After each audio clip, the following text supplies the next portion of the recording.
This is a short video to assist you as you interpret your hormone results from Precision Analytical. Your hormone results will come in two different formats in terms of how they're presented. So first, we have our classic laboratory result where we simply list the hormone, the result, the reference range, and then you can see for this particular hormone the status is below range. So you can see the hormones listed that way.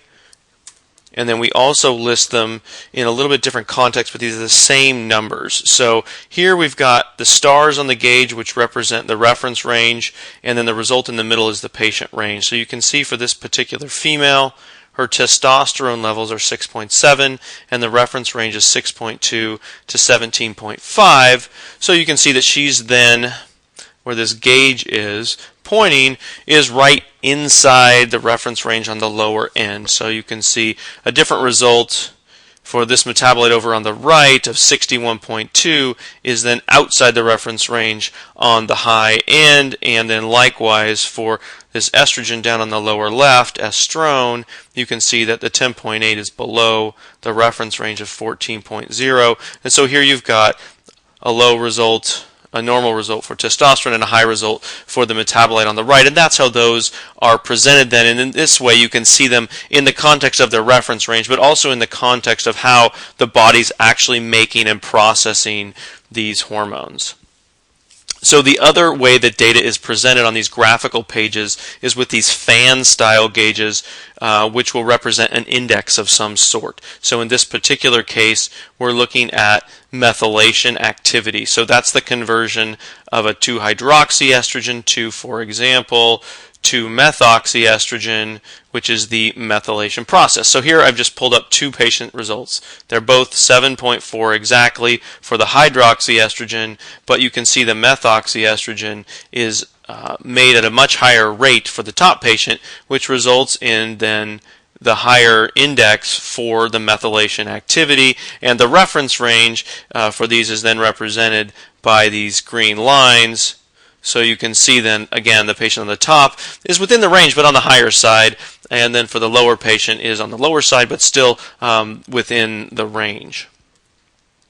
So the comprehensive hormone profile is broken down into two different assessments. The hormone metabolite assessment, which you can see here, includes progesterone, androgen, and estrogen metabolites, and then we'll see after this the advanced adrenal assessment. So where we want to start with these hormones in terms of evaluating them is it can be a little bit overwhelming at first, and so when we're looking at all these different metabolites and things, so where do you want to start? You really want to start just working through the primary hormones. So in that case, we're looking at progesterone, and not as much for males. For the females, that's a more of a relevant hormone. For the males, that one doesn't have quite as much relevance, but generally speaking, we're looking at progesterone, we're looking at DHEAS, testosterone, and then, which is your primary androgen, and then your estrogen. So you've got three primary estrogens. The most potent one is estradiol, but we kind of want to look at these primary estrogens in aggregate in terms of what E1, E2, and E3 are looking like. So for this particular patient, you can see progesterone is relatively low. DHEA and testosterone are both relatively low. So we've got low levels of progesterone, low levels of androgens, or kind of the male, those hormones are thought of as more male hormones, but they're really relevant in both males and females. So those are low, and you can see for this particular patient that the estrogen levels are all very, very high. So here's a patient who may be suffering from estrogen dominance or different things, but as we're just trying to make sense of the report, again, we want to start with the primary hormones and look at progesterone and then the testosterone, DHEA, and then the estrogen so that we can see what's going on. And then you can dive into these at a deeper level with each of the sections, and there are videos that go through the specifics of androgen metabolism, the specifics of estrogen metabolism, and then also for the adrenal hormones. But this is kind of where we want to start, is working through these primary hormones before we dive in at a deeper level to some of the metabolism pictures. So secondly, the advanced adrenal assessment. Again, you can see the hormones listed here. So you can see the cortisol and cortisone levels, and then the cortisol metabolites as well as DHEAS. And then when we look at the graphical page, this is kind of split into a couple sections. The top section here in the upper left is just really a tutorial, a teaching guide, so that you can see, when the body's under stress, it makes the brain make these different hormones. The pituitary, which is also in the brain, makes ACTH, which stimulates the adrenal gland, which sits on top of the kidneys, to make your adrenal or stress hormones.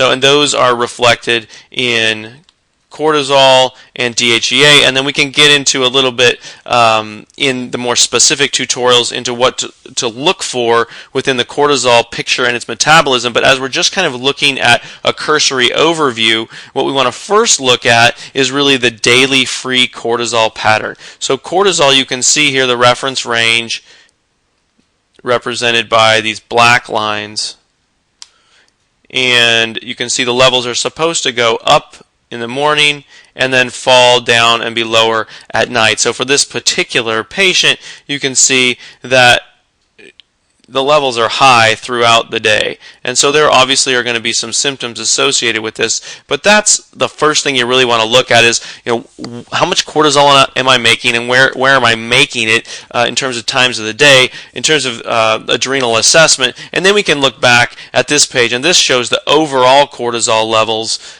throughout the day, as well as the overall DHEAS levels. And then there are some different things that we can look at in terms of the metabolism picture as we get into some more of the minutia of this report. But again, you can want to look at the tutorial for the adrenal assessment to really look at that at a deeper level. But at a first pass, we really want to look at those primary sex hormones and then the cortisol levels, and then we can move from there into some of the more detailed information. And so then following those results, you're going to see some comments. So we have patient notes and provider notes. So the patient notes are essentially just a more basic overview of the results, and then those will be followed up by the provider notes. And what we'll see is that there is some text here that explains the general understanding of what's going on and what we're measuring, and then you can see some of the text is in all caps, and that's a comment that's very specific to this particular patient and their hormone levels.